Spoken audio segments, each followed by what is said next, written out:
My sister and I started Jellytime because we've always wanted to kind of create a safe space where we can talk about sex and pleasure and not feel like it's bastos, not feel like it's something that we should be ashamed about. Jellytime is really about removing the stigma of sex and sexual wellness and learning about our bodies. When we created the product kasi, we wanted something that's you won't be ashamed of having in your toiletry case, your bedside table. If makita ng ibang tao, they're not gonna be like, "Ugh." So you want something that looks like a product in your beauty shelf. So our vision is to be the #1 most trusted sexual wellness brand in the Philippines. We want to empower our clients with our products. At Jellytime, we really test all our products. It goes through a very rigorous research and development process. We have FDA approval, which takes almost 18 months. And then we, of course, safety, right? We focus on the safety for that. So, and of course, it's cute.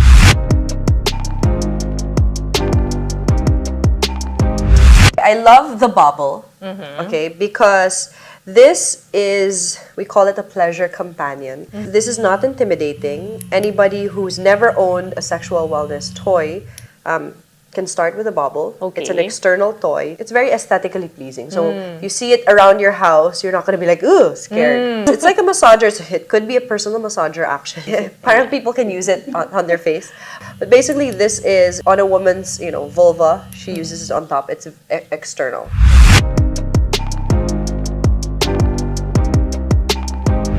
Of course, our hero product is Jellytime. This is really yung reason kung bakit namin sinart yung company. Yung kapatid ko, when she was like 5 years ago, pumunta siya sa akin, she told me, I want you to try this. It's lube. So I didn't know what lube is. What is a lubricant? Sabi ko, I don't need that. Just try it.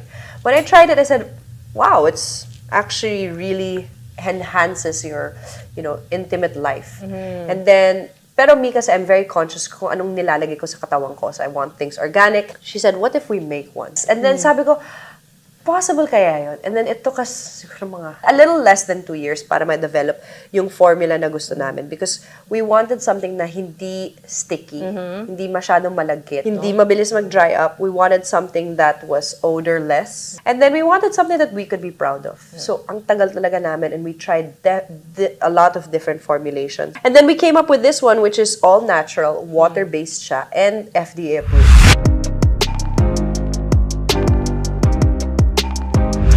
This one is the chinchilla. The reason why we call it chinchilla because it looks like a little pet with bunny ears. It's for clitoral stimulation. So a lot of women actually in the Philippines especially, hindi nila alam kung ano ang clitoris, which is basically a part in your vulva that where you can orgasm or climax. Okay, now I know this topic is something that people are parang hindi sila komportable. You know what, I also try to explain to people, sexual wellness is not just about having sex or, the act. Sexual wellness starts when we're children, when we learn about our bodies. Tapos, as we become teenager, when we get our period. Diba? When we go into puberty. All of that encompasses sexual wellness. So, at Jellytime, we really want to help educate. I think my mom was very conservative, but also she knew that we had to learn about sex. So parang she didn't want us to have sex, but she educated us. Here in the Philippines, gusto talaga namin na to empower people. Kasi there's so many unwanted teenage pregnancies. And then sa atin, ang culture natin is patay mali siya. Kung hindi natin pinapag-usapan, baka hindi nangyayari. And then bigla na lang, ay, buntis na pala this. And I'm not saying that it's bad. What I'm saying is, we need to empower people with choices. And the first step is talking about sexual wellness, diba? What is this feeling of, arousal? What is the act of doing it? This is the deuce. This is the one that's more phallic, which means it looks more like a penis. We also have a lot of customers who only want this. It's two-way stimulation because this one stimulates the clitoris. With our toys, we learn so much about our consumers. We learn that there are people talaga na alam na alam ang mundo ng sex, toys, pleasure companions, and lube. And there are people na wala talagang alam. Never pa silang nag-try. This is about your wellness and empowering people. So if you don't see that, then it's hard for us to explain further, diba? So we've had people who come up to us and we're like, wow, sobrang ganda ng product nyo. You know, I use it all the time. And they're conservative. And it's all inclusive. You know, we're part of the community, the LGBT community. Correct. They love it.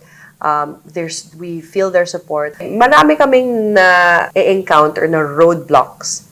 For example, advertising online. Sometimes it can ayaw ng mga tao because they think papunta na sa pornography or masyadong bastos. So with Jellytime, we try to keep everything very tasteful. Something na hindi ka sobrang mabibigla. It's still pleasing to the eye. It still talks about sex education. It still talks about wellness. Yun, we're learning din We don't know everything about, and we're like, okay, hindi pala to pwede sa Facebook ad. Kailangan ibang approach. Of course, none of this would be possible without my sister Ava, who's behind the scenes. Pero she does lahat ng mga dirty works. Advice ko sa mga people na gustong mag-start up or mag-start na kanilang business, kailangan talagang merong pang everyday na person who will run your operations, which is my sister.